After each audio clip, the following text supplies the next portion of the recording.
Welcome to the Insulin Suppression Podcast, where it's all about going from hopeless to healed with certainty, right action, and science.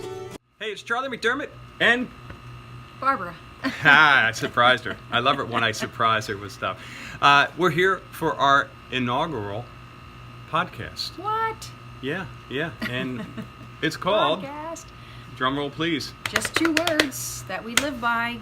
Insulin Suppression. All right, it is as simple and as complicated. Yes, it's complicated, but it's simple. Yeah. And for this is an anniversary for us. Yes, it is. This is our 6th year that we've lived what we call the shifted life, and we initially did it to support our daughter Erin, who for 6 years we struggled trying to help her, and struggled dearly just watching her suffer. Yeah. Emotional, physical, psychological, social, watching her health just spiraling down. Slow and painful. And the weight gain was minor compared to everything else. I absolutely. mean, energy, her mental outlook, mood. Oh yeah, foggy and It was sad, and she was defeated. She was diagnosed at age 16, With? Oh, good point. With type 1 diabetes. If you don't know anything about diabetes, there are type 1, there's type 2, there's actually a type 3, there's a pre-diabetes. But type 1, unlike type 2, there's no cure. It's an autoimmune condition. So our daughter's condition will never resolve, unless they find a cure. But her like issue, many of you with autoimmune issues. Yeah. But she, back at age 16, she was required, as she still is today, 10 years or whatever it is later, to inject insulin into her body. Because her body doesn't produce it anymore. Yep. All of us. This is why I keep her around. All of she keeps us me have on track. We all have insulin, except all if have we're insulin. type 1 diabetic, then our beta cells have been pummeled, so there's no production of insulin. So fast forward 6 years. Erin is now in college, struggling mightily. In fact, she transferred from a college that was in California to one that was closer to home, simply because, well, not simply, really. It's, as you know, anyone who has kids, it's never simple. But certainly the challenge of managing her type 1 diabetes 2,500 miles away was too much. So about $100,000 in, I mean, Barb invested in every seminar, program, medical textbooks, Doctors, subscriptions, alternative healers, psychiatrists, I mean, on and on and on. Pills, powders, potions, green drinks. We're sitting on the bay here, and occasionally a wave comes in. Is it a tsunami? Are we safe? Oh, the red tide. We're literally sitting on the dock of the bay. But along the way, Barb was able to piece together fragments at time of information. Other times, it seemed like we had the answer. It was that superfood that was going to be the answer. Magically reduce Erin's blood sugar instantly. And not only did we find that not true, but we found the complete opposite. That her blood sugar, because she is checking her blood sugar dozens of times a day, moments after eating that supposed superfood or healthy food, her blood sugar would spike, which means she'd need more insulin to bring the blood sugar down. Yes, insulin always matches blood sugar. Yeah. It's just what you have to do. She just knows about it. Our bodies just do it without it. The rest of us, we don't even realize it's happening. Whereas if you have someone with type 1 diabetes in your life and you're really tuned into them, you start to connect the dots between food and insulin, and then food and insulin and what I call metabolic mayhem. So it's all those conditions that start with weight gain and bloat and pain and depressed mood and energy swings, and it goes on to the big scaries like cancer and Alzheimer's, Parkinson's, heart disease. Yeah. All of these are impacted by insulin. Yeah. Yep. So 6 years ago, it was actually August, and we had our first shifted meal. It was breakfast. And it was breakfast. as soon as Erin finished, and by the way, we both shifted. We didn't call it shift at that point. We didn't know what we were doing. Yeah. We were just experimenting. We had no Trial and error. intention or even a thought of taking this out to the world. We'll get to that in a few minutes here, but we had our first shifted meal, and Erin uttered words that we hadn't heard in 6 years. And it was, "Mom, I'm full. I'm not hungry." See, I don't know if any of you out there can relate to incessant thoughts of food. I call them food demons or cravings that just you can't work your way around. And they consume you, and they really monopolize your life, and they're spirit sapping. And they're also just demeaning because, for a young woman, and maybe you can relate, again, if you have a meal with your family and everyone else pushes away from the table satisfied and they move on, but you are now, your cravings are stoked, you want to continue eating. This really was her nightmare existence. And again, from all of that pain, we just started tweaking and realized, what we realized? The only thing different between her and her friends, or her and our immediate family, and the foods we were eating at the same time, was this one thing that entered her life, and that was having to inject insulin. And that's when we started to put the dots together. If you eat in such a way that you require less insulin, does it get easier? Yeah. Not only does it get easier, but life just exponentially just improves. Talk about quality of life, constant improvement. And from that little breakfast table, we've helped people get out of cancer, completely end fibromyalgia, lose a boatload of excess body weight, resolve diabetes, avoid Alzheimer's. We can't prove that, but we know from people just their brain fog clearing, from the science, shoulders dropping. That's the most beautiful thing for me when our shifters write in, because they immediately, when they put this action into play, their cravings, to me, that's the freedom. The food fisticuffs, that's gone. Yeah. And now you're in control rather than it controlling you. That's a horrible existence. So did I get off track? From the no, this is good.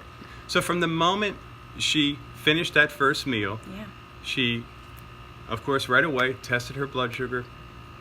Nothing. It was stable. Hadn't moved. And she was full and satisfied. So she now is in brand new territory. She actually has had a meal that didn't require insulin. Wow. So let's give you a sense of the drastic change. 80% of what she was taking insulin-wise, she was no longer. Her insulin, let me say it a better way, her need for insulin was reduced by 80%. Now that was 6 years ago, and it has not changed. Yeah. In fact, she's gone for weeks without using her daytime insulin. Which is her fast-acting, which you take for your meals. She still has to inject insulin, which is her baseline. And that shows us, the rest of us, how our bodies work. Yep. We're constantly dripping insulin into our system to maintain this beautiful balance of energy. Yeah. But you will also make more insulin and produce and release based upon our food choices. Yeah. And that literally is the catalyst for every lousy that you might be experiencing, because why else would you be here listening to us talk? But it's really simple. Yeah. So a few things happen then over the next few hours, few weeks, few months. One, certainly Erin's condition began to resolve. Again, can't cure type 1, but when insulin was reduced by 80%, weight started to come off. The almost 40 pounds that were put on her body, she eliminated that. Now, it took a little time, but her body purged that weight, and 6 years later, she is still the same. Yeah. All right. So what's sustainable? More importantly, energy level. Oh, yeah. She now has her own business. She's an entrepreneur. You can imagine how much energy that takes, clear-headedness. She has, in essence, come back to life for us. And we thought we were losing her. Yeah. So. And also emotional. Right. I mean, it was sad. It was sad, but now it's not. But the funny part, interesting part was the change that we realized it was one I'm of like, those. wait, we're benefiting? First, I got to tell you, I'm all worried initially about not supporting Erin. We certainly wanted to do that, but you think about this diet mentality, which Shift. The wonderful part about Shift we'll get into is it's not a diet; it's a lifestyle. Because Barb knew Erin's in college.